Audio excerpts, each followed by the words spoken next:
প্রথমবার মিশো থেকে নিয়ে নিলাম আনারকলি চুড়িদার। এত দারুণ আসবে এত কম প্রাইসে আমি তো একদমই আশা করতেই পারিনি। তবে প্যাকেজিংটা ওপেনিং করা মাত্রই আমি তো জাস্ট এক কথায় অবাক হয়ে গিয়েছিলাম। এত দারুণ একটা প্যাকেজিং এর মাধ্যমে এসেছিল। সামনেই ছিল একটা ইনভিটেশন, সেখানে যাওয়ার জন্য সকালবেলাতে পরার জন্য একটা আনারকলি চুড়িদার তো অনেকদিন ধরেই খুঁজছিলাম। অনলাইন অফলাইন সমস্ত জায়গাতে খোঁজার পরও তো দামটা অনেকটাই বেশি মনে হচ্ছিল। তবে মিশোতে একবার এই চুড়িদারটা দেখা মাত্রই আমার এত বেশি ভালো লেগেছে। এটা ছিল ফুল স্লিভসের ওপরে, হাতেও দেখো কত সুন্দরভাবে একটা সিকোয়েন্সের কাজ করা রয়েছে, পুরো সামনেটাতেও সিকোয়েন্সের কাজ করা রয়েছে।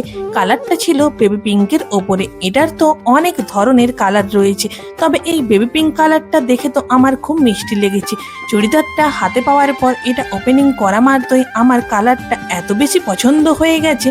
আর তার সাথে ছিল তো একটা স্ট্রেট প্যান্ট আর ছিল একটা ওড়না। ওড়নাটাও পুরোটাই সিকোয়েন্সের কাজ করা ছিল। কোয়ালিটি হাতে পাওয়ার পর তো আমি এটাই ভাবছিলাম কবে এই ড্রেসটা আমি পরবো। রিসেন্ট আমি ঘুরতে গিয়েছিলাম ত্রিধারা মন্দিরে, তখন আমি এই থ্রি পিসের সেটটা তো পরে গিয়েছিলাম। মিশো থেকে এর আগে তো আমি অনেক ধরনের ড্রেস কিনেছি, তবে এই প্রথমবার আমি এরকম কোনো আনারকলি চুড়িদার কিনলাম। চুড়িদারটা সারাদিন পরে থাকার পরেও এত পরিমাণে কমফোর্টেবল ছিল, ম্যাটেরিয়ালসও এত বেশি সফট ছিল যে এর বাকি কালার গুলোও তো আমি ট্রাই করব।